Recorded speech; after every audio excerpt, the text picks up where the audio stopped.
recabo Perfecto. preguntas. Yo las pregunto porque me gustaría presentar yo creo que desde allá para poder estar como viendo la diapositiva y que no estés tú de espaldas. Ah, no, sí, claro que sí. O si quieres, presento de allá, Como tú quieras. como sea más fácil.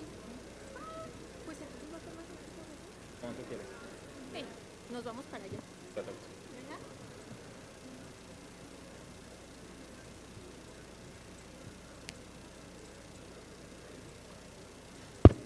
Ya. Buenos días. Por favor, les pedimos a los asistentes que ocupen sus lugares para poder comenzar con nuestra siguiente conferencia magistral. En este caso, tenemos a nuestro ponente, Enrique Betancourt. Enrique es director de la Iniciativa de Seguridad Ciudadana de Semonix Internacional con base en Washington, D.C., en donde coordina un portafolio de proyectos de seguridad y justicia con un enfoque de reducción de violencia urbana en México, Guatemala, República Dominicana y Colombia. Fue titular del Centro Nacional de Prevención del Delito y Participación Ciudadana del Gobierno Federal en México y director general adjunto de Política Social de la Presidencia de la República. Fungió también como enlace de la Secretaría de Desarrollo Social para el diseño e implementación de la estrategia Todos Somos Juárez. Es miembro del Consejo Técnico de la Iniciativa Regional de Seguridad para México y Centroamérica de la Agencia para el Desarrollo Internacional de los Estados Unidos, USAID, asesor internacional de la Red Nacional de Comunidades Seguras del John Jay College of Criminal Justice en New York, y también es miembro de la Junta del Consejo del World Fellows Program de la Universidad de Yale y miembro del Comité de Expertos del Consejo de Desarrollo Urbano Sustentable de la Ciudad de México. Enrique es World Fellow de la Universidad de Yale, arquitecto por la Universidad de las Américas, Puebla, y maestro en diseño urbano por la Universidad de Harvard. Bienvenido, Enrique. Muchas gracias. Muchas gracias.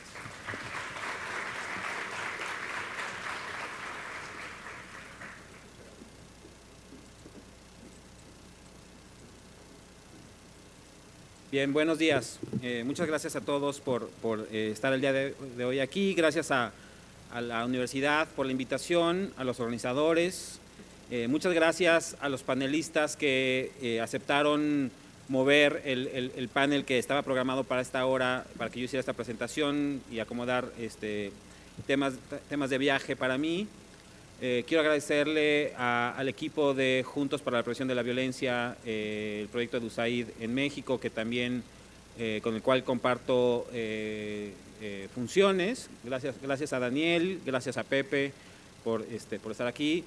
Gracias también a muchos amigos que están presentes, Macarena, Violeta, gente con la que he tenido oportunidad de convivir y de trabajar muchos años.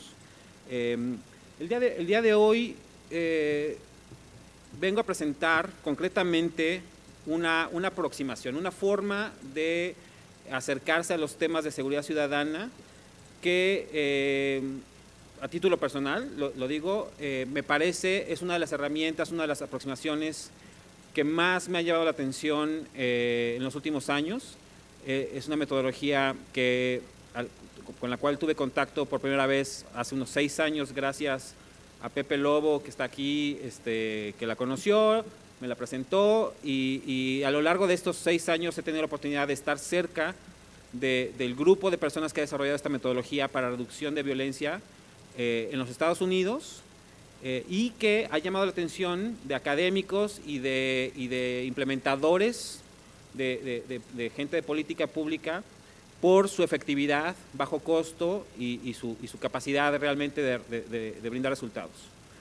No se entienda aquí que vengo a presentar una especie de panacea, no se entienda aquí que vengo a presentar algo infalible, simplemente vengo a presentar una reflexión sobre esta metodología, sobre cómo se ha implementado en los Estados Unidos, los resultados que ha dado, pero lo estoy haciendo con la ventaja, digámoslo así, de ser mexicano, de conocer nuestras instituciones, de conocer la realidad de nuestro país, y lo que vengo a hacer es presentar esta metodología con una reflexión de cómo podría implementarse o de la importancia que podría tener en un momento dado implementar una metodología de esta naturaleza en nuestro país. Mi propio digamos, desarrollo profesional me parece que es bastante interesante. Me siento muy honrado de estar en este congreso en particular, porque como ya escucharon en la presentación, soy arquitecto, soy diseñador urbano y he terminado trabajando en los temas de seguridad ciudadana. Entonces, esta combinación de conceptos están muy cerca de mi quehacer profesional, de mi formación. También no están exentos de los retos de tratar de resolver las cosas con ángulos específicos que a veces imponen las disciplinas. Quise incluso hacer una reflexión sobre estos conceptos: seguridad ciudadana y desarrollo urbano. Cuando hablamos de desarrollo urbano, creo que no podemos dejar de obviar por lo menos dos realidades. Una es la realidad del territorio y otra es la realidad de las dinámicas sociales. La ciudad no es solamente un espacio, ni es una construcción física, ni es tampoco solamente las relaciones sociales. Es la combinación, es la dinámica que hay entre estas relaciones sociales en el espacio, lo que finalmente determina que haya desarrollo urbano o que no lo haya. Seguridad ciudadana, por otro lado, es un concepto, me parece interesante, del cual he sido crítico en algunos momentos, porque el tema de seguridad ciudadana, por ejemplo, no es un concepto que se utilice en muchos países, es un concepto más bien como traído de la cooperación internacional a los países en vías de desarrollo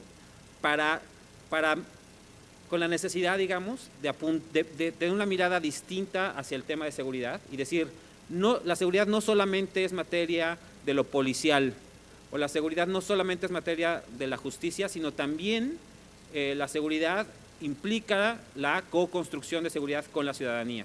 Entonces, a veces ayuda mucho el concepto de seguridad ciudadana, a veces complica las cosas, sobre todo porque creo que lo que hemos hecho en nuestros países es generar una especie de divorcio entre lo que por un lado hace la policía y lo que por otro lado hace la prevención.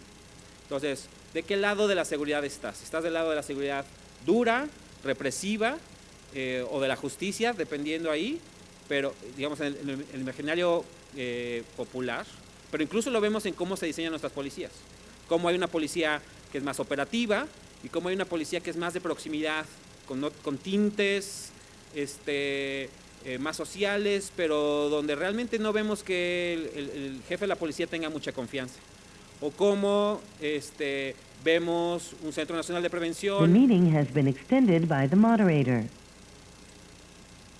Ese no fui yo. Espero.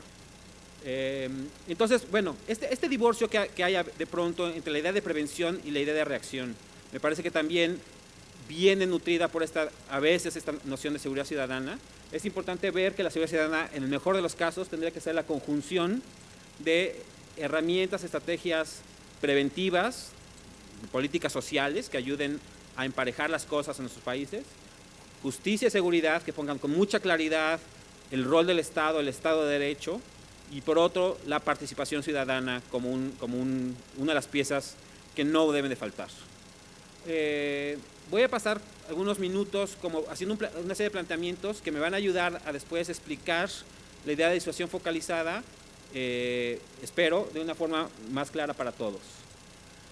Cuando pensamos en violencia y criminalidad, otro problema a veces que tenemos cuando hablamos de estos temas, concretamente en México, creo que en toda la región, en América Latina, pero en México no es la excepción, cambiamos fácilmente los conceptos, ¿no? Intercambiamos violencia y criminalidad con mucha facilidad, y la verdad es que son conceptos que no son iguales. Por supuesto que hay violencia que está tipificada como delito. Hay otros delitos que no son violentos y hay violencia que no está tipificada como delito. Entonces, es importante, aquí al final de la diapositiva vemos violencia y crimen. Creo que es importante cuando uno está planteando una solución a qué problema, a qué tipo de problema. Estoy tratando de resolver un problema de robo, estoy tratando de resolver un problema de violencia doméstica, estoy tratando de resolver un problema de homicidio. Entre más específicos seamos en la definición del problema, digamos, mejores vamos a hacer. Pero incluso con estas concepciones más generales, generalmente partimos de hablar de las causas raíz, ¿no? ¿Cuáles son las causas del crimen y de la violencia? Y entonces, cuando hablamos de las causas raíz, sobre todo cuando lo hacemos de una perspectiva más conceptual, a veces tendemos a irnos hasta el origen de las especies, ¿no? O sea, cuando todo empezó a funcionar y ya de pronto la inequidad, la exclusión, la pobreza, la demografía y la debilidad institucional. Estas variables difícilmente las va a poder cambiar un programa de prevención, difícilmente las va a poder cambiar la policía, difícilmente las va a poder cambiar una nueva política social. Estas variables van a cambiar a lo largo de muchos años cuando todas las políticas sociales y, digamos, de desarrollo económico y de justicia de un país empiecen a caminar. Entonces, hablar de estas variables es muy importante para entender el problema con el cual estamos lidiando, pero no son realmente muy útiles para empezar a plantear la solución. En esa cadena de causalidad que hay entre las causas raíz, hay unas que se acercan más a la realidad, que son a veces con las que trabaja la prevención, que en este caso les he llamado factores de riesgo. ¿Sí? Son esas problemáticas que están más relacionadas, sabemos que cuando hay mayor concentración de jóvenes, cuando hay mayor concentración de jóvenes sin educación, cuando hay mayor concentración de jóvenes sin educación con presencia de pandillas, cuando sabemos que hay jóvenes sin educación con presencia de pandillas y hay embarazo adolescente y todas estas cosas, sabemos que ya no solamente estamos hablando de una problemática de un país, sino de barrios que tienen condiciones muy específicas, hablando justo de esta conexión entre lo espacial y lo social. Entonces, ahí nos estamos acercando a cosas con las que sí podemos trabajar de una mejor forma. Y hay otras que son, les llamamos detonadores, o les llamo yo aquí detonadores, que son cosas que, dadas todas estas condiciones, si tengo todos estos agravantes, pero yo le sumo aparte acceso a alcohol, acceso a armas, conflictos entre las pandillas, entonces sí ya estoy, digamos, prendiendo chispas en el barril de pólvora, ¿no? Y entonces la pregunta es, ¿desde dónde trabajamos? Asumo que aquí hay gente, digamos, que está estudiando, pero asumo que hay gente que trabaja a lo mejor desde la academia, en las reflexiones más generales del problema. Habrá otros que trabajen directamente en la calle, con las comunidades que más lo necesitan, habrá policías, habrá gente que trabaje con políticas públicas. Es importante entender dónde estamos parados y cuáles son las variables con las que estamos trabajando para entender si realmente vamos a poder modificar el problema o no. Gran parte de lo que vengo a presentar tiene que ver con atender estos momentos, ¿sí? Que son antes de que se genere el problema, para la reducción de la violencia. Ahorita voy a explicar un poquito más esto. Hablando de las causas raíz, ¿sí? Y me gustaría, levanten la mano por favor quienes vengan aquí con un sombrero de desarrollo urbano o arquitectura. Ok, a pesar de que desarrollo desarrollo urbano es la conferencia. Bueno, levanten la mano aquí quien piense que la mayoría de los mexicanos vivimos en ciudades o en ámbitos rurales. ¿Dónde creen que vive más mexicanos? ¿En las ciudades o en los ámbitos rurales? Bueno, en México es 50% urbano, 50% rural, desde 1950. ¿Sale? Estadísticamente hablando, la mitad de la población vive en el campo y la mitad en ciudades desde 1950. En el mundo, hasta hace unos 10 años, apenas llegamos a nivel global a esa marca. En todo el mundo, hoy aproximadamente, digamos, el 45% de la gente vive en ámbitos rurales, el 55% en ciudades.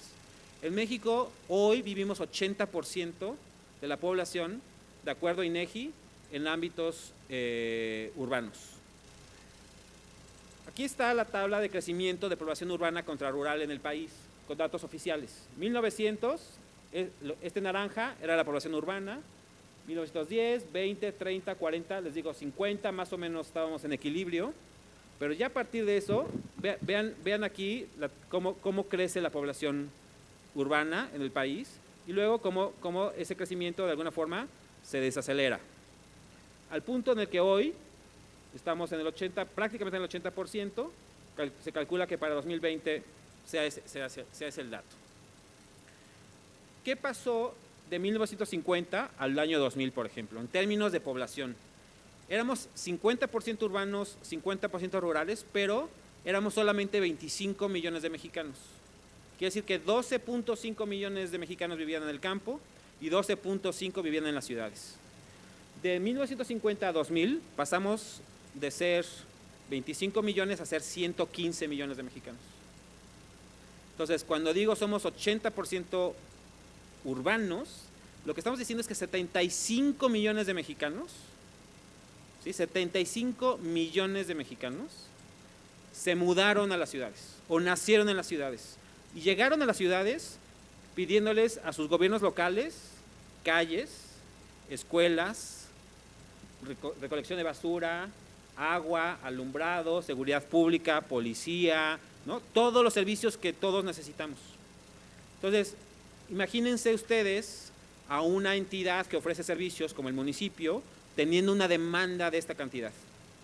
Lo que pasó en estos años es que la capacidad para ofrecer esos servicios fue completamente desbordada. Y todos los que vivamos en una ciudad en México sabemos de lo que estamos hablando cuando hablamos de los barrios informales en las periferias de nuestras ciudades, ¿no? O sea, yo creo que aquí nadie se le escapa cómo se ve cuando uno viene aterrizando en la Ciudad de México, en Guadalajara, en Monterrey, en cualquier ciudad del país o de la región, cómo se dan estas condiciones de desarrollo urbano en las periferias. Esto que vemos aquí es Ciudad Juárez. Las manchas más oscuras que ustedes ven son Ciudad Juárez en 1980 y el total del perímetro que ustedes ven es Ciudad Juárez en 2010. En este periodo de tiempo, Ciudad Juárez creció en términos de superficie 6 veces y su población solamente se duplicó. ¿Sí? O sea, el que se duplique la población obviamente pues, implica un gran reto, pero no solamente se duplicó, sino se duplicó creciendo 6 veces el tamaño de la ciudad. Los que trabajen aquí en ámbitos municipales, pues lo van a entender muy bien, ¿no? Hay que pavimentar 6 veces el tamaño de la ciudad que teníamos, hay que llevar agua, luz, recoger basura, llevar policía a 6 veces más territorio. Con, digamos, no necesariamente, vamos a suponer que se haya duplicado el ingreso municipal, que fuera perfecta la recolección de impuestos. Entonces, con el doble de impuestos ahora hay que atender 6 veces el tamaño de la ciudad. Entonces, la presencia del Estado en esos lugares empieza a diluir. Esta realidad no la podemos obviar. Esto ya nos pasó. ¿Sí? Esto ya pasó. Nos pasó durante toda esa curvita que vimos. ¿Sirve para entenderlo? Sí. ¿Hay algo que hacer? ¿Le podemos dar reversa? No. Ya estamos con esa realidad. ¿Nos sirve? Qué bueno. Oye, Enrique, qué buena noticia. Qué bien entenderlo. ¿Nos sirve para resolverlo? Realmente no. Hay algunas cosas, pero no realmente. Tenemos que hacer otro tipo de cosas. Entendimos también, o hemos ido entendiendo, gracias a académicos como los que están aquí, por ejemplo, que la violencia se concentra geográficamente, pero se concentra geográficamente asociada también a otros indicadores. No solamente se concentra violencia, se concentran situaciones de, por ejemplo, precariedad urbana, se concentran bajos niveles de retención escolar, se concentran presencias de pandillas, se concentran problemas de recolección de basura. Este es un mapa que muestra un índice de más de 15 variables distintas correlacionadas con violencia en la ciudad de Guatemala y cómo esas concentraciones suceden en lugares específicos. Es una especie de mapa de calor de vulnerabilidad social, ¿no? Sabemos que la violencia también se concentra en grupos específicos. No toda la violencia homicida, si nos concentramos solamente en violencia homicida, no afecta igual a hombres y mujeres. Nada más en todo el continente americano, si yo soy hombre, la tasa que le aplica al hombre es de 29 homicidios por cada 100,000 habitantes, pero si soy mujer, es una tasa de 3.7. Hay una gran disparidad entre quienes sufren esa violencia homicida. Si hablamos de violencia doméstica, muy probablemente se invierte la gráfica, ¿no? Las víctimas tienden a ser mujeres más que hombres. Por eso la importancia de separar con qué tipo de violencia estamos trabajando. Pero otra noción muy importante, primera noción, la violencia se concentra geográficamente. Segunda noción, la violencia se concentra, digamos, demográficamente. Entre menos escolaridad, mayor propensión, por ejemplo, a ser víctima de homicidio. No solamente soy hombre, si soy hombre y soy joven y no tengo educación, entonces las probabilidades de que yo termine siendo víctima de homicidio crecen exponencialmente. Y no solamente soy yo solito. Esto que vemos aquí atrás del texto es un mapa de una pandilla en Chicago. Y esto es un mapa de relaciones sociales, cómo están conectados los miembros de una pandilla, ¿sí? Estos comportamientos sociales son esos, sociales, no son, nadie se levanta en la mañana solito, o sea, llega a suceder, y sabemos de los casos desafortunados en los Estados Unidos, pero la mayoría de la violencia que vivimos son digamos, motivados por relaciones sociales, por normas de nuestros grupos. Una pandilla se comporta de una forma. La violencia doméstica obviamente tiene que ver con construcciones culturales de cómo nos comportamos como ciudadanos y como sociedad. Entonces, todo esto también tiene que ver con grupos. Si nuestro grupo hace ciertas cosas, nosotros lo hacemos. Y la ciencia cada vez lo muestra más. Para mostrarles un poquito cómo se ve este cruce de cosas, tengo esta gráfica que algún día tengo que actualizar porque siempre la uso y sigue siendo 2010 y ya a lo mejor no cuenta tanto, pero me sirve para ejemplificar muy bien y mostrarles la gravedad de lo que estamos hablando, la importancia, yo creo, de lo que estamos hablando. Esta es una gráfica que ustedes se puedan imaginar, de pronto aparece un día en una sala de juntas en la presidencia de la República, ¿no?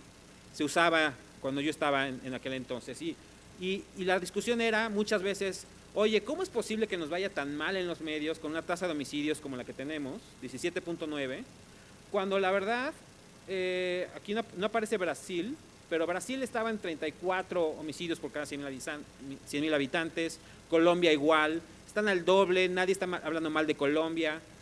Bueno, digamos, es una mala conversación porque en realidad lo que hay que resolver es el problema de aquí. Y el problema de aquí es un problema que estaba, digamos, mucho menor hace unos años y ahorita está terrible. Estamos en una tasa de homicidios de 18 homicidios por cada 100.000 habitantes, después de que hace unos años estábamos en 8. Es un gran problema, porque si lo vemos no comparativamente con el mundo, no nos comparamos con Honduras, si nos comparamos con nosotros mismos, es un gran problema. Y esta era la preocupación y la discusión muchas veces. Muchos de los que estábamos hablando de estas mesas decíamos, esa tampoco es la discusión, porque el país no es completamente rojo, o azul, o verde, o los tonos. El país tiene concentraciones distintas. Todos sabemos que Chihuahua está más complejo que Querétaro. Entonces, ¿cómo se ven estos lugares? Y ya decíamos, la violencia se concentra geográficamente y se concentra demográficamente. Cuando cruzamos estas dos variables en el país, en ese año, efectivamente la tasa de homicidios en México era 17.9. Pero si yo soy joven y hombre, la tasa que me aplica a mí por ser joven y hombre es de 46 homicidios por cada 100.000, ya no me aplica 18, ¿sale? No solamente soy joven y hombre, sino vivo en el estado de Chihuahua en 2010, la tasa es de 336 homicidios por cada 100.000 habitantes. Y si no vivo solo en Chihuahua, sino vivo en Ciudad Juárez, soy joven y hombre, la tasa que me aplica es de 500 homicidios por cada 100.000 habitantes. Entonces la pregunta hipotética en esta sala de junta de la presidencia es, ¿qué hacemos? ¿Diseñamos una política pública que atienda nuestro problema terrible de 18 homicidios por cada 100.000 habitantes a nivel nacional? ¿O diseñamos políticas que atiendan algunos lugares y algunos grupos de población donde se concentra la mayoría del problema? ¿Sí? La concentración geográfica y demográfica deben de llevar, digamos, deben ser los grandes conductores de la toma de decisiones de nuestras políticas en materia de seguridad, porque así se manifiestan. Cuando hablamos de políticas nacionales, siempre tenemos que hacernos la pregunta, ¿cómo se ve esa política nacional en un territorio o en otro, para un grupo de población o para otro? Y muchas veces esa discusión no la tenemos. Lo que vengo a presentar hoy parte de esta realidad. Ojo, que no he dicho joven, hombre, sin educación, que forma parte de una pandilla en uno de los barrios más graves, más críticos de Ciudad Juárez. Porque ese dato no lo hemos podido construir en México, no tenemos ese nivel de desagregación de información. En Estados Unidos, con una tasa de homicidios de 4, ahí se ve, 4, no 18, esos jóvenes en Chicago que están metidos en pandillas, que son jóvenes, viven una tasa de homicidios no de 500, sino de 3,000. Entonces, aquí me reprobaría cualquiera de los profesores que están presentes, pero una inferencia directa solamente llevaría a pensar que un chico en una pandilla de Ciudad Juárez en 2010, de un barrio bravo de Ciudad Juárez, vive bajo una tasa de homicidios de alrededor de 10,000 homicidios por cada 100,000 habitantes, 1 de cada 10. ¿Sale? Entonces, la importancia de entender esto es muy importante y por eso me ha tomado todo este tiempo, digamos, para llegar hasta aquí. Por eso, decíamos, las causas raíz, a lo mejor pensemos que las políticas sociales del país las puedan atender y que podamos ver el impacto en 10, 20 años, ¿no? Nadie debe de abandonar ese esfuerzo. Nadie, tampoco la prevención puede abandonarse y pensar que no debemos trabajar en los niveles de riesgo, pero hoy, mientras estamos hablando en este momento, hay chicos que están muriendo en nuestro país por los detonadores. Y lo que queremos lo que hemos entendido en el mundo es que primero tenemos que priorizar la reducción de violencia para que estas cosas funcionen. Cuando esto está ardiendo, las políticas de prevención no funcionan. Y tampoco funciona la reducción de la inequidad, tampoco funciona la reducción de la pobreza. No podemos esperar a que un día México no sea pobre y no sea inequitativo para que entonces no haya violencia. Tenemos que atender la violencia hoy. Entonces, la invitación de la reflexión de hoy, del día de hoy, es ubicarnos en este espacio, ¿sí? En cómo podemos trabajar este espacio para que entonces los esfuerzos preventivos y los esfuerzos de políticas sociales tengan mejor impacto en el largo plazo. 2 lecciones aprendidas. La prevención no es retroactiva. Si yo no tuve un profesor a tiempo para un chico que tenía 6, después 8, después 12, si no tuvo una familia que le procuró un espacio, digamos, para que creciera bien cuando tuvo 6, 8, 12, si no hubo un espacio público, que yo se los traiga estas cosas cuando el chico tiene 16, 18 años y forma parte de una pandilla, no van a hacer la diferencia. Van a hacer la diferencia para los que tienen 6, pero si queremos atender la violencia de hoy, el homicidio que puede resultar mañana, con estas políticas estamos muy equivocados. Entonces no es retroactiva. Es necesaria, pero no es suficiente. El énfasis de los primeros esfuerzos, no quiere decir exclusivamente deben ser, sino el énfasis de los primeros esfuerzos tienen que observar como meta la reducción de la violencia. Si la violencia iba así, lo que queremos es que ahora vaya así, ¿sale? El efecto de la desinversión de ayer, digamos, no se mitiga con la inversión el día de hoy. Y la segunda, ya la habíamos, estoy siendo reiterativo, hay 3 variables: territorios, grupos sociales y luego, ¿qué hacen las instituciones ante estas problemáticas? ¿Cuál es la capacidad que tienen las instituciones para atender estos? ¿Cómo entrenamos a nuestra policía para atender reducción de violencia? ¿Cómo generamos esquemas de trabajo entre justicia, policía, comunidad que ayuden a reducir violencia? ¿Sí? La respuesta inicial debe ser accionable y focalizada, ¿sí? No podemos esperarnos a la gran reforma. Hemos escuchado en este salón ya mucho sobre la reforma y la importancia de la reforma, pero la reforma, los resultados de la reforma, el impacto de la reforma del sistema de justicia penal en México va a venir muchos años en el futuro. Entonces, con todo esto, ahora sí, disuasión focalizada, en inglés Focus Deterrence, también conocida como ceasefire. Si a alguien de pronto le interesa más esto y buscan ceasefire, estamos hablando de lo mismo. Si ustedes ven que alguien habla de pulling levers, estamos hablando de lo mismo. Si alguien escucha que están hablando de group violence interventions, es exactamente lo mismo. Hay 4 formas, quizá más, de nombrar esta metodología. Quienes lo han diseñado por más de 20 años, empezó con un experimento piloto en la ciudad de Boston en 1996, que logró una 96, que logró una reducción de 80% de homicidios en la ciudad de Boston.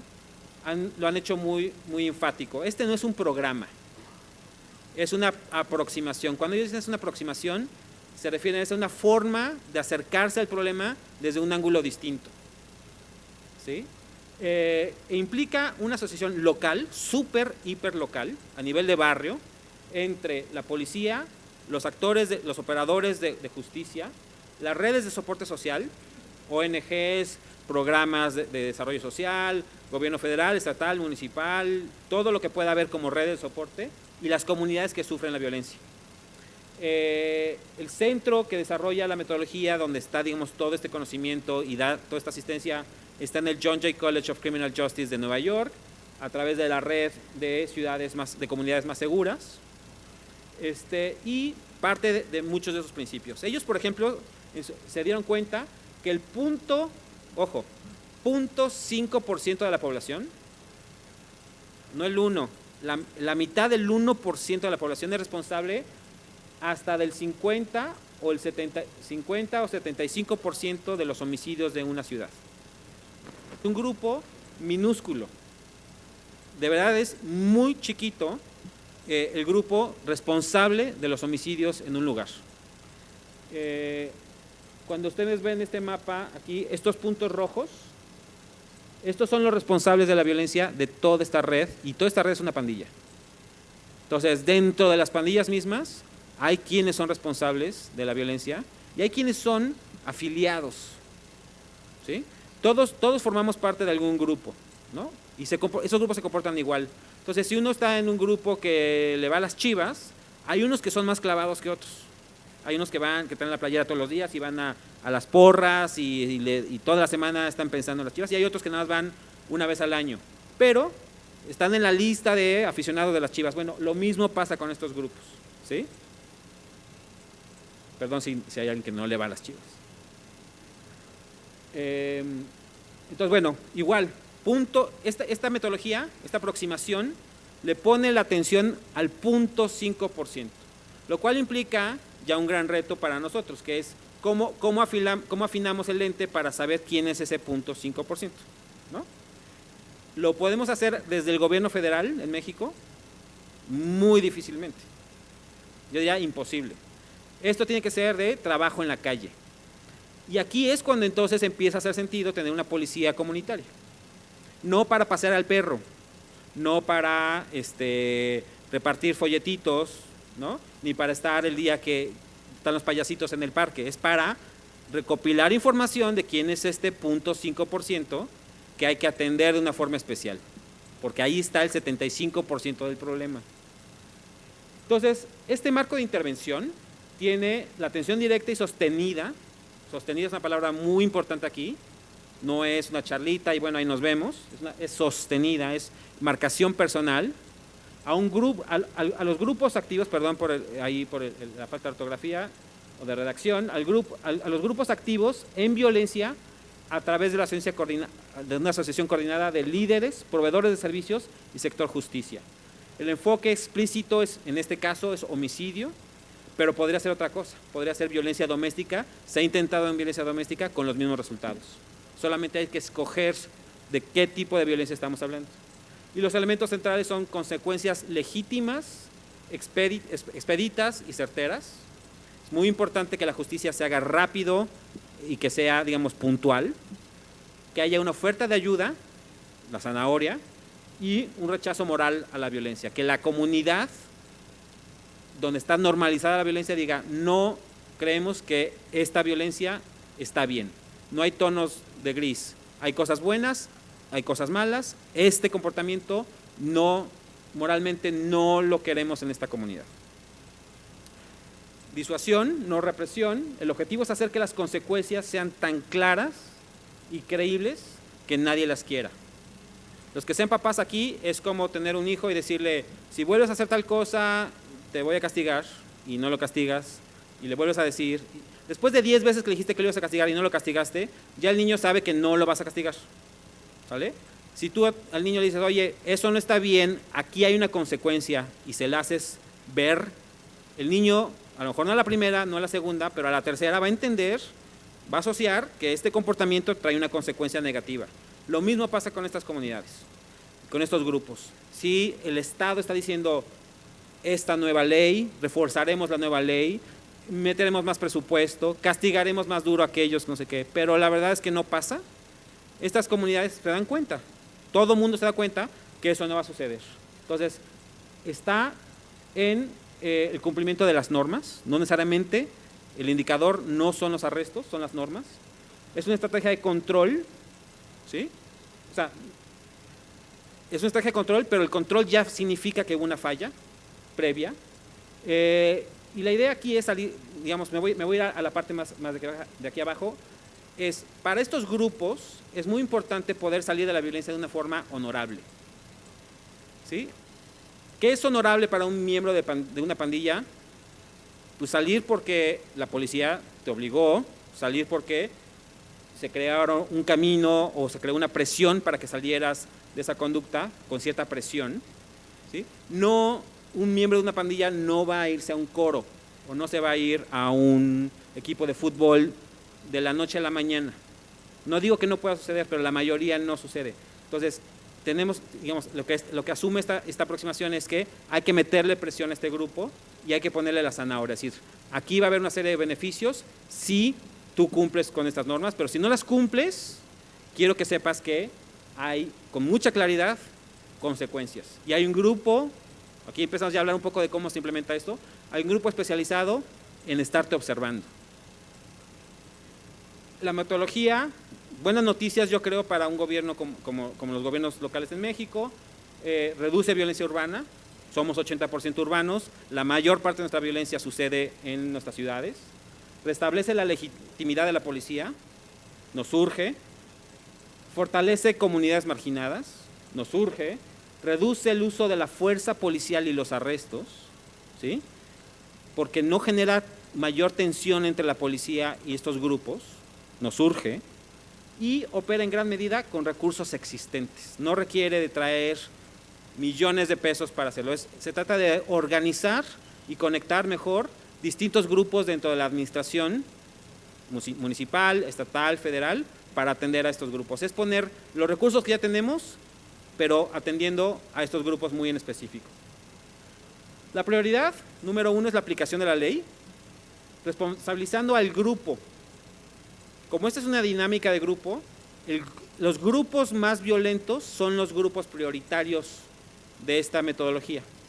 Y está tan diseñada y tiene tanto, digamos, capital político detrás, que su eficacia es alta.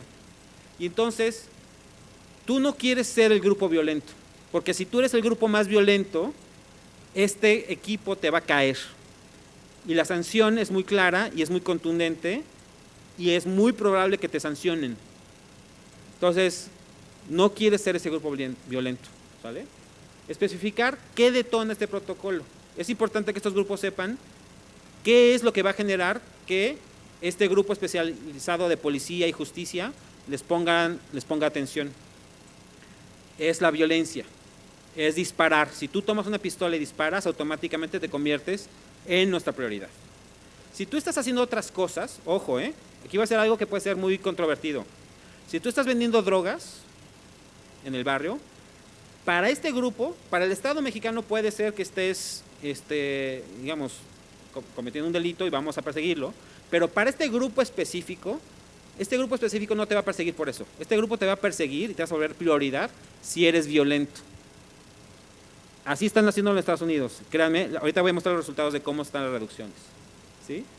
Ahí tiene que haber una notificación formal de situación jurídica, ¿sí? Tiene que haber, digamos, debido proceso. La gente tiene que saber que está en la ruta de cometer un delito y que el Estado está interesado en que no lo cometa y está interesado en que tenga un mejor desempeño, un final feliz en su historia y no termine, digamos, atendido por este grupo específico. Y la notificación formal de la intención, perdón, está repetido ahí. Segundo concepto importantísimo, el involucramiento moral. Muchas veces no tomado en cuenta, o sea, como que la policía de pronto dice, ¿de verdad qué tanto cuenta que la comunidad participe y diga o no diga?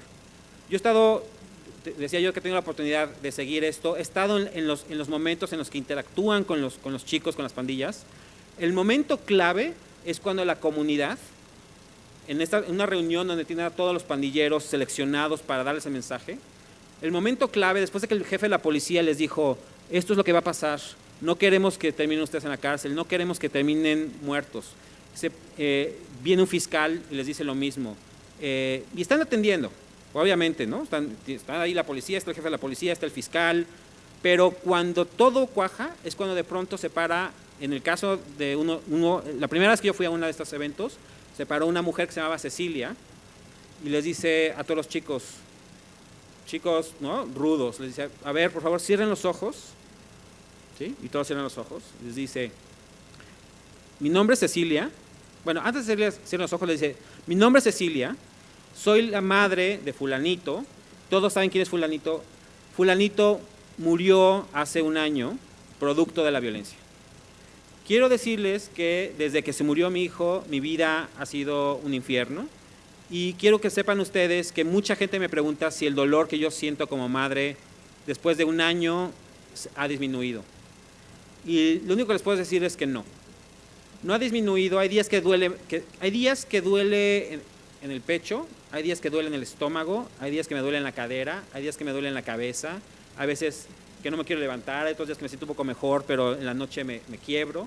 Es decir, es una presencia que me invade y que está presente. Quiero que sepan que eso vivo, dice ella. Quiero que sepan que cada vez que voy a un partido de fútbol y veo a un chico anotar, pienso que ese podría ser mi hijo, pero me doy cuenta que no es posible que mi hijo anote porque mi hijo está muerto. Cada vez que voy a una boda y veo al novio, pienso que ese podría ser mi hijo, pero de pronto me doy cuenta que no, que mi hijo no se puede casar porque mi hijo está muerto. Y eso me invade, ¿sí? Y cada vez que lo platico, la voz se me empieza a quebrar porque en esa sala, estos 45 chicos pandilleros, más gente del FBI, más gente de la policía de New Haven en Connecticut, yo incluido, es difícil contenerlo, ¿sí? Este es el poder de la voz moral de una madre que se para frente a ellos y les dice qué está pasando. Y a continuación les dice, les acaban a ustedes de hacer una oferta, les acaban de decir, ¿qué pasa si ustedes siguen cometiendo violencia? Les va a caer la justicia. En el mejor de los casos, en el peor de los casos, se van a morir y va a haber más Cecilias. Pero también les están dando la oportunidad, ¿sí? Se les están ofreciendo, porque se les hace una oferta de becas de trabajo, se les están dando ofertas de asistencia psicológica, de tratamiento. Tómenlo. Y luego les pide que cierren los ojos. Ahí sí ya les dice, cierren los ojos y les dice, esta no es la voz de Cecilia. A partir de ahora no es la voz de Cecilia. La voz que estás escuchando es la voz de tu madre, o es la voz de tu padre, o es la voz de tu mejor amigo o de tu novia, de esa persona que tú sabes que su vida sería miserable si a ti te mataran. Y esa voz te está diciendo, no repliques la vida de Cecilia, no crees una vida como la de Cecilia en esta ciudad otra vez. Eso, cuando han hecho estos experimentos, a veces han quitado el componente de la madre hablando de los pandilleros. Los resultados varían dramáticamente. La importancia de que alguien de la comunidad con ese valor moral les diga, genera cambios de conducta. ¿El cambio es para siempre? No. ¿Se acabó la violencia en esta ciudad para toda la vida? No. ¿Las tasas de reducción son impresionantes? Sí. Y entonces, cuando esas tasas de reducción de violencia suceden, viene la oportunidad de traer muchos más servicios sociales, viene la oportunidad de que un partido de fútbol entonces sí motive a otros chicos, viene la oportunidad de que un coro, de que otras cosas que nos hemos imaginado y que queremos que funcionen, empiecen a funcionar, se abre esa posibilidad. Antes de esto es muy difícil. Ahí están los resultados. En Boston, la operación redujo 63% el homicidio, 42% en California, 37% en Chicago, en los lugares donde se implementó, 41% en Cincinnati. Hay este 34% en Indianápolis, 44% de reducción de asaltos de arma de fuego en Massachusetts. No traje la estadística, está muy enfocado a homicidios, pero hay estadísticas muy similares para reducción de violencia doméstica, por ejemplo. ¿Cuáles son los retos y las recomendaciones, y con esto voy a terminar, para la aplicación de algo así en México? El primer reto tiene que ver con la selección. ¿Cómo seleccionamos a la gente con la que trabajamos? ¿Cuáles son esos, llamémosle, lentes con los cuales podemos identificar, si este fuera la zona metropolitana de Guadalajara, el programa, esta aproximación que queremos traer, Lo siento, no es para la mayoría de ustedes, es para uno de ustedes. Uno de ustedes nos interesa que reciba la atención de este programa. Es algo que va muy en contra de la lógica de los programas en nuestro país, ¿no? Los programas de nuestro país tienen que ir a todo mundo, todo el tiempo y a nivel nacional. Entonces, cambiar esa lógica es un gran reto. ¿Cómo lo seleccionamos? Entonces, ¿cómo fortalecemos la capacidad para identificar inteligencia policial de barrio? Tenemos que estar en la calle caminando. Convocar. En Estados Unidos, estos chicos vienen a estas reuniones a recibir esta información porque la ley se los requiere, porque tienen los sistemas digamos, un gran avance en las medidas alternativas de resolución de sentencias que permite que un oficial de libertad condicional le diga a un chico: te quiero aquí el miércoles a las 8 de la noche, y el chico tenga que estar a las 8 de la noche. Entonces, con estas herramientas lo citan. En nuestro país tenemos que desarrollar todavía estas u otras medidas para convocarlos y luego para involucrarlos. No solamente vienen y se les dice vas a hacer esto y se acabó, sino precisamente hay un proceso de convencimiento. Convencimiento asistido, obviamente, por una justicia que sí puede ser bastante dura. ¿Sale? Recolección de datos. Ese es un reto muy importante en nuestro país. El cumplimiento. Que realmente, lo que decíamos, se creen condiciones técnicas y de liderazgo para la aplicación de una amenaza creíble. Aquí la palabra, por eso está subrayado, amenaza creíble. Cuando la amenaza no es creíble, no es una amenaza. Entonces, los grupos violentos en nuestro país no creen en la amenaza del Estado porque no es creíble, porque no se cumple. Entonces, ¿se trata de que se cumpla a lo largo y ancho del país? No. Esa es la ventaja de esta metodología. Se trata de que esa amenaza se cumpla para el más violento. ¿De dónde? Del barrio. Para el grupo más violento del municipio. No para toda la zona metropolitana. Entonces nos permite que un grupo selecto de oficiales de policía, con un juez, con un fiscal, ¿sí?, con un grupo de sociedad civil, se enfoquen solamente en quien caiga en esa categoría del grupo más violento. La ejecución, decíamos, comenzando a entrenar grupos pequeños de tarea.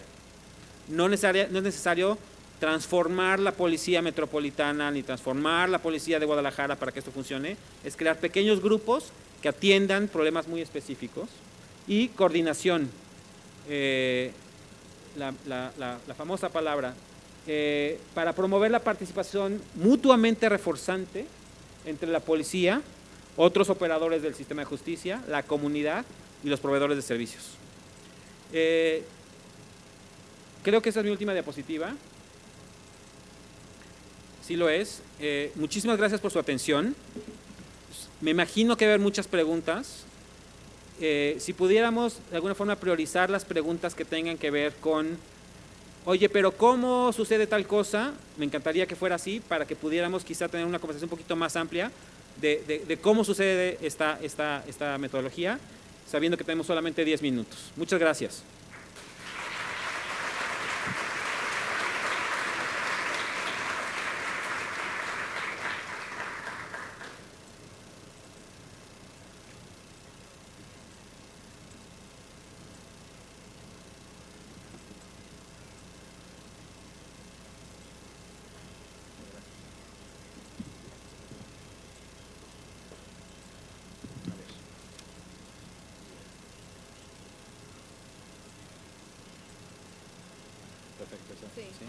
Sí.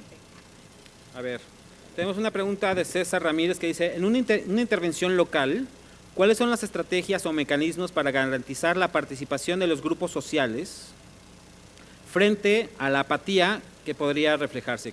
César, ¿dónde estás? Gracias.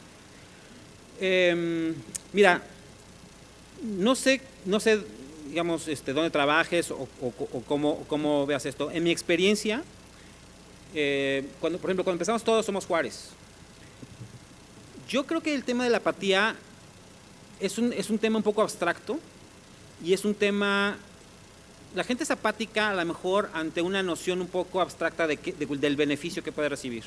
En mi experiencia, cuando nosotros llegamos a los barrios críticos de Ciudad Juárez, lo que nos encontramos fue todo menos apatía.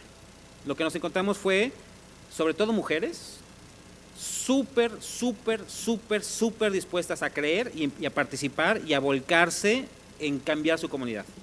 Porque son condiciones tan digamos, duras, que sacan, digamos, la bravura a la gente, ¿no? O sea, si tu familia estuviera en peligro, estoy seguro que harías cosas, lo que fuera necesario, por cambiar la situación. Y muchas de estas comunidades están ávidas de ser atendidas, ávidas de que se les preste atención.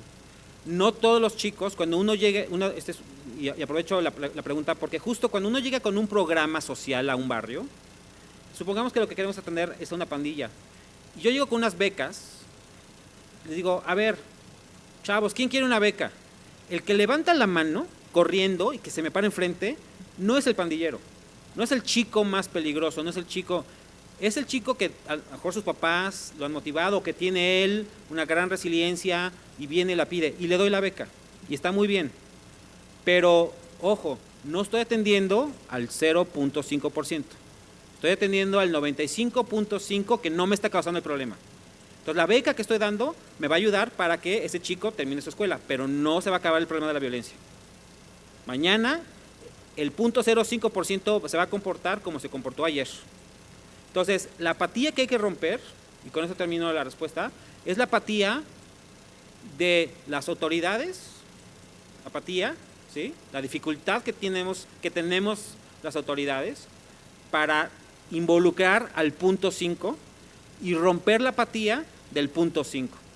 Por eso, de pronto, programas que tienen que ver con Vox, por ejemplo, sí jalan a ese 0.5. ¿Tú quieres que un chico bravo le entre a tu programa? Honestamente, no le lleves un coro. Llévale algo que lo motive, algo que diga, oye, a ver, yo sí me quiero poner unos guantes, subirme al ring y agarrarme a guamazos. Entonces, ya lo agarraste, ya tuviste contacto con él, ya lo subiste al ring, y ahí es cuando puedes empezar a trabajar con él, por ejemplo. Ese es un ejemplo. Gracias. De Juan Beltrán nos pregunta, All si a tu participants juicio are now unmuted. la disuasión focalizada en Boston puede dar los mismos resultados en México, y si es una especie de tolerancia cero, si la disuasión que se utilizó en Boston, la focalizada, puede dar los mismos resultados en México. Yo creo, me voy a confesar aquí, yo soy un optimista brutal. Entonces yo voy a decir que sí, no solamente voy a decir que sí, voy a decir que puede tener mejores resultados en México todavía, porque el problema está más concentrado. Entonces creo que el efecto que puede tener disuasión focalizada bien ejecutado en México puede ser todavía más dramático que en lugares donde, en un país que la tasa de homicidios es 5 veces más baja que la tasa de homicidios que tenemos en el país. Entonces, creo que sí. Tolerancia cero es muy buena pregunta. Muchas de las prácticas asociadas a focalizar un territorio, a atender una problemática, hoy están en discusión en los Estados Unidos y están discutidas por gente que trabaja con derechos humanos. Yo diría que no tenemos que ser muy cuidadosos en decir tolerancia cero, si funciona o no funciona, es 1 o 0. Yo diría, si esto es tolerancia cero al homicidio, yo diría sí. Juan, ¿dónde estás, Juan? Juan Beltrán preguntó y se fue. Bueno, si alguien conoce a Juan, le dice esto, ¿no? La tolerancia cero, yo diría, el mensaje sí es, no vamos a tolerar que se estén matando. El Estado, la comunidad, no vamos a tolerar que ustedes se estén matando. Vamos a hacer todo lo que tengamos que hacer para que se dejen matar. Pero lo vamos a hacer informándolos, los vamos a hacer involucrándolos, lo vamos a hacer en estricto apego a sus derechos, lo vamos a hacer aplicando la ley. Que eso es lo que en tolerancia cero en Estados Unidos se está cuestionando. Si la tolerancia cero de Giuliani se hizo con respeto a derechos humanos, si es constitucional o no es constitucional, todo lo que está aquí, todo lo que les acabo de decir, digamos, cumple con criterios legales. Y una pregunta de Claudia Martínez, donde nos dice, ¿esta metodología funcionaría aún y con la corrupción que existe en las corporaciones policíacas? Claudia. No te escondas, Claudia. Bueno, también le avisan a Claudia, por favor. Sé que el tema de corrupción ha estado presente en la conferencia. No les puedo decir lo interesante para mí que ha sido. Yo tengo 2 años ahora, 3 años ya viviendo en Estados Unidos y cada vez más participando en las conversaciones de seguridad pública en los Estados Unidos. Hagan de cuenta que lo único que hice fue cambiarme de sala y que ahora estamos hablando en inglés. La gente en Estados Unidos habla de la corrupción de sus policías, sabiendo que son muy distintas.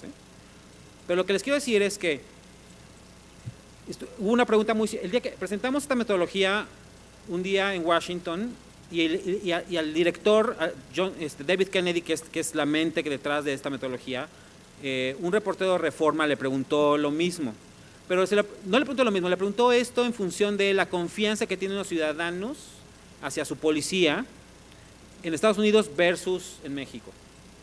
Y él dijo, estaba al lado de él un tipo de Chicago, y le dijo, estoy seguro que en Chicago todos los chicos de los barrios fregados de Chicago, todos, cuando ven un policía corren a abrazarlo, lo abrazan y le dicen, oye, te tengo que platicar que ayer me pasó esto. Y dijo, o sea, la policía siempre va a tener un problema con la comunidad. La policía siempre va a ver, o sea, es tan duro ese trabajo. O sea, tenemos que reconocer mucho más el trabajo que hacen nuestros policías, porque es un trabajo muy fácil de criticar, pero muy difícil de hacer. ¿Sí? Las corporaciones siempre va a haber corrupción, siempre hay intereses, siempre hay una cultura muy difícil con la cual lidiar.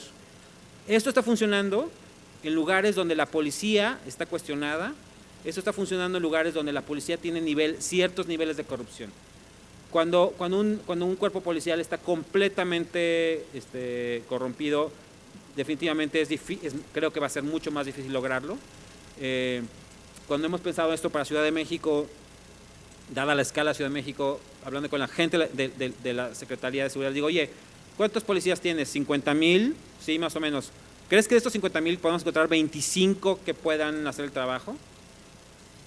Te aseguro que encontramos 25 que sí. Yo estoy seguro que en la zona metropolitana de Guadalajara encontramos 25 policías que puedan hacer ese trabajo sin ningún problema. Muchas gracias, Enrique. Gracias a ustedes. Gracias.